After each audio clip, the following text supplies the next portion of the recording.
type of mediation where he has to take into consideration the feelings of the people he's managing. All human beings come with their different emotions, so the mediator just has to be very circumspect, very detailed to manage these relationships so that it doesn't cause any breach or any further breach. Recording in other in words, progress. He has to know, the mediator has to know what gave rise to whatever community issue that now has necessitated for mediation, and for him to see how he can reach a settlement agreement. In the course of time, I'll give you a practical example I am presently involved in right now, not even minding what was written in my book. I am deep down, neck deep in one happening in my community where I'm playing a very major role in trying to see how we can resolve that issue. I'll give that example and I'll bring it to bear so for all of us to appreciate what our community mediation is all about. So basically, like I said, it's a constructive process of resolving conflicts between individuals, groups, and organizations in the community by us who are the third people, who are the third persons, neutral as mediators. So you have to be very constructive about it. In my book, and I wish Natalia and Freddie, you could get copies of this book to see how what my perspective is about it. What be that as it may, let's hear from Natalia about what community mediation is in Brazil. Then to Freddie, then I come to round up and also ask Sonal, who makes our usual contributions to contribute, and for other people to also contribute. So Natalia, let's hear from you. Okay, I'm in São Paulo, Brazil, and São Paulo is known as Selva de Pedra, stone jungle, because we have many buildings, and according to the study 2021, vertical residential properties went from 767,000 units to 1.38 million.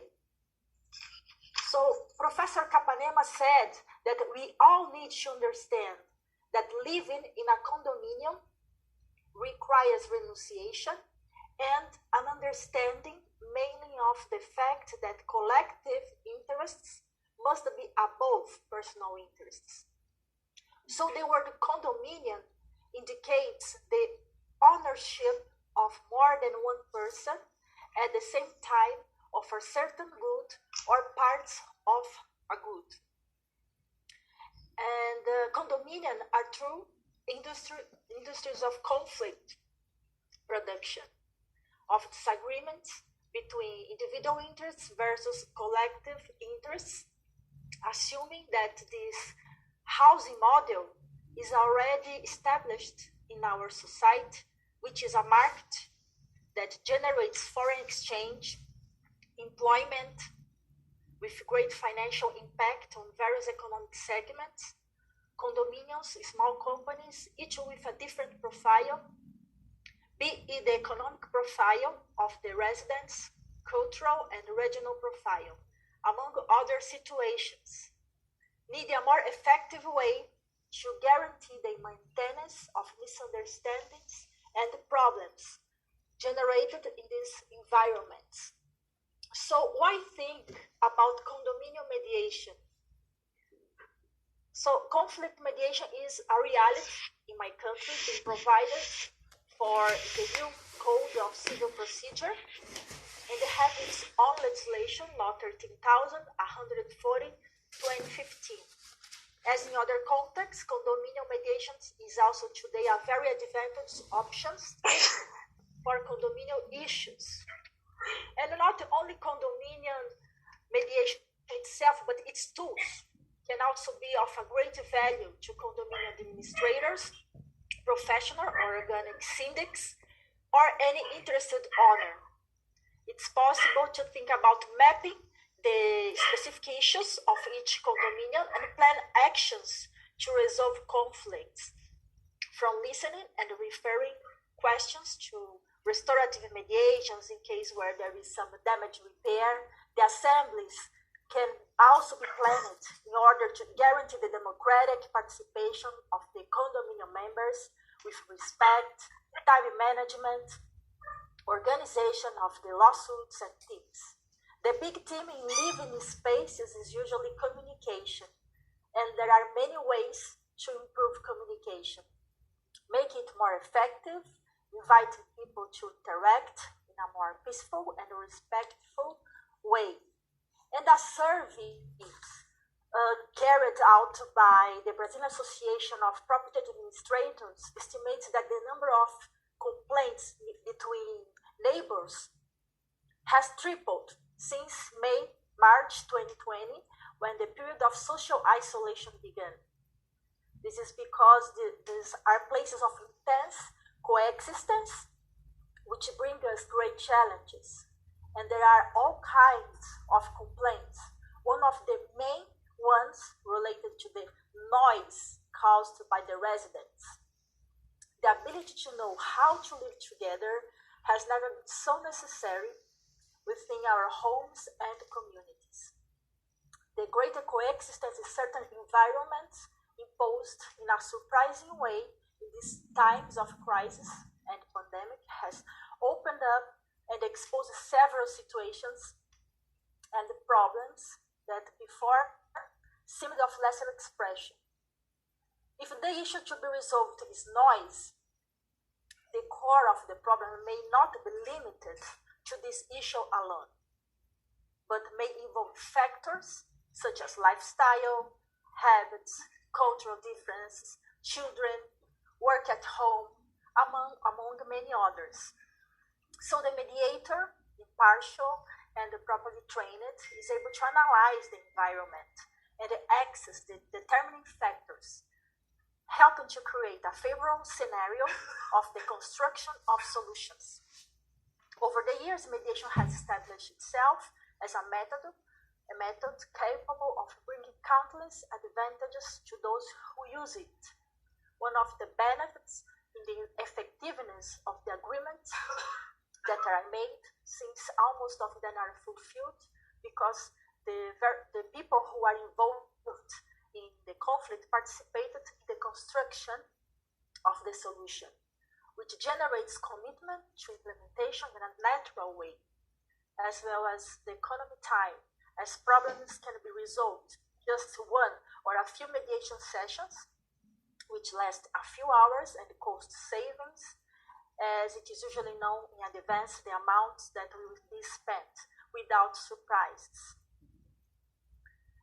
And the Superior Court of Justice has already decided that it's possible to insert a provision in the condominium agreement for the use of a mediation and arbitration clause to resolve disputes involving condominium members, preventing such matters from being taken to the judiciary, where those involved will hardly find a solution within a reasonable time.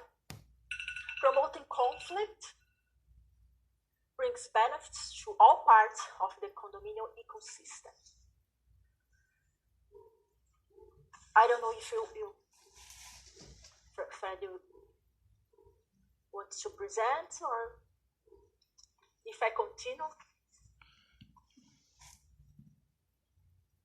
I don't know. It's excellent as we are speaking about Brazil. Really very interesting situation, conflict, mediation, and the relation between the people there in that big city. Yes, it's very nice. Yeah. Yes. Before everything, I wanted to congratulate my friend Chishioke by his program, his peer mediation program that he is realizing in Nigeria. Is very good, very interesting. I want to thank him for inviting me to participate in this event. First of all, and then I want to speak something too about our conflicts, community conflicts here in Peru. It is really very interesting to know that here we have conflicts in the cities between the people of different kinds of money, different interests, because we have different levels of money here, with different people from different ancestors. We have a lot of ethnicity which is different, because we have social conflicts related to our history. our history is very related to some kind of discrimination in relation to some group of people living outside the cities. That is a very big problem for our countries, because we can see that the governments until now don't consider these people as citizens. Maybe there is a group of citizens living inside the big cities which have some rights, have the same problems in Brazil about the pollution, about the problems between neighborhoods. That's good. That is a problem too. That's really a problem. But we have problems in relation to our people, to our peasants living outside the cities. They don't have the same rights. They have problems and conflicts with the government, and the government don't attend the solution to this kind of people. By that, there is many conflicts since the point of view, social point of view, because you can see that the people living inside the cities obviously have the same troubles in relation to environment, a good environment. There is not a good environment because the pollution and because the poor zones of the capital cities, of the main cities, are not in good state in relation to enterprises. There is not a good social responsibility from these enterprises, companies, with the citizens living around the zones which are very poor. And we see that the government don't have still ways to try to prevent and try to solve this problem in the cities. But the most important problem that we have in Peru, is related to peasants, people outside which don't have the same facilities than to live in the cities. They don't have welfare. They don't have good ways of transportations. They don't have a very good income to live in peace. Obviously, this situation generates more conflict, because of people, a country which doesn't have the same level of standard living, sometimes in the future could generate not only a community conflict, it could be a national conflict, a political conflict, and that is which we are facing here since 404 years ago. The Spaniards came here and conquered this country, which was a good empire, the empire of the Incas, and they had a very good organization. But since then, until 53 years ago, when gave the first agrarian reform, we had troubles because there was a kind of segregation, discrimination in relation to these people living as farmers outside the cities. Because that situations, they had to migrate by millions during 20 years to the cities. And now in the cities we have a very big problems with people living in condition of very poor level, with very poor incomes. Their incomes are not very good. By that situation, we have a very big problem here in Peru. Different levels of people, different conflicts related to the government and related to these populations which don't have a good standard of living. And that creates conflict, national conflict, and that generates a community conflict. Yes, we had before here, since the Incas' time, the figure of the judges of peace. The judges of peace always try to solve these troubles, because they used mediation since 500 years ago here in Peru. Until now, we have tried to do the same with this kind of wise men, or to try to solve problems in community. But now they don't have the support of the government. They don't have the now support of the government because they try to use the Occidental system of justice, which, we suppose that it has its virtues, is good in a good manner too, but we must try to keep the system, the native system, which was used since Inca's time, for to try to keep the peace in the communities, and by that, the conciliation system, which was created almost 25 years ago, try to work jointly with the judges of peace to solve community conflicts. But we don't have the support of the Peruvian government because there is a sort of discrimination in relation about our system of try to use the most easiest way to solve the conflicts using the communication, the oral communication, not the judiciary system, which complicates all the problems that we live here. But as you said, Natalia, we have the same problems in the cities in relation to populations with conflicts living in a very big city, or very big cities in the country, and neighborhoods crowded of problems of that kind. We have that too.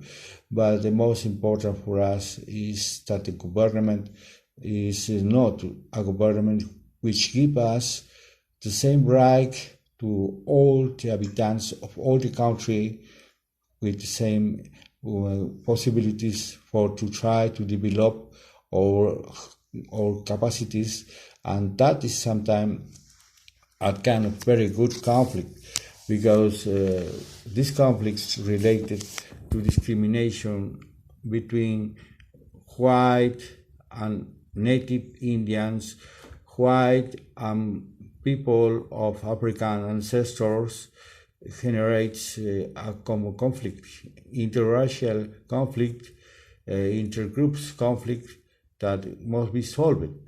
Additionally, we have a political system which is not a correct system, because we have only marketing to promote images of groups, but these groups don't have an ideology. This is the words.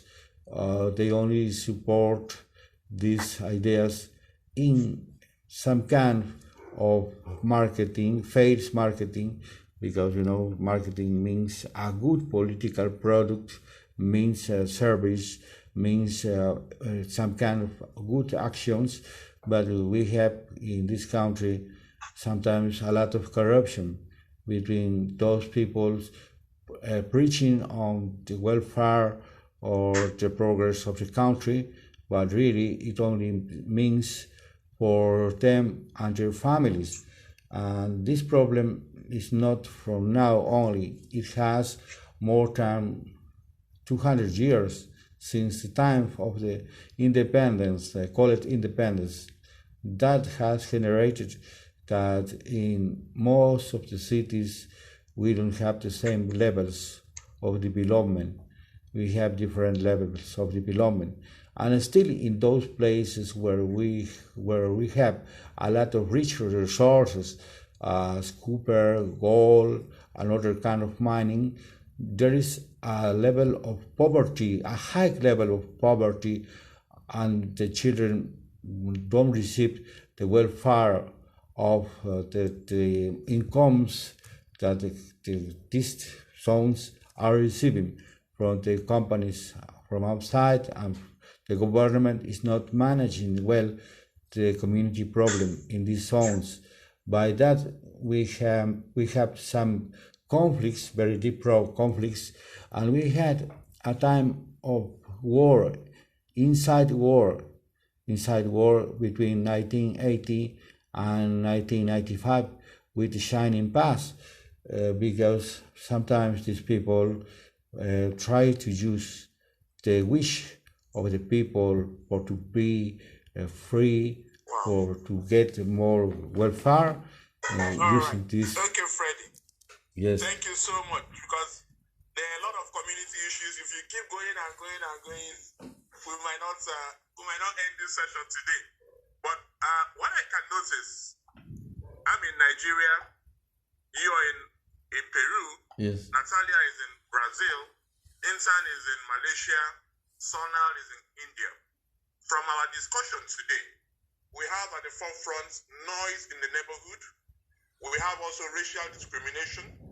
We have, in as much as it might not sound so related, but it is, if you look at it deeply, we have corruption.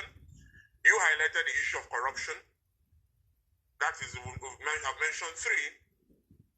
These are issues and development, like you said, because if you do not have corruption, breeds lack of development, and inadvertently brings about community uprising that will not necessitate for a mediation, a mediator to come in to see how he can mediate in such community issues. I'd like to take it from the beginning.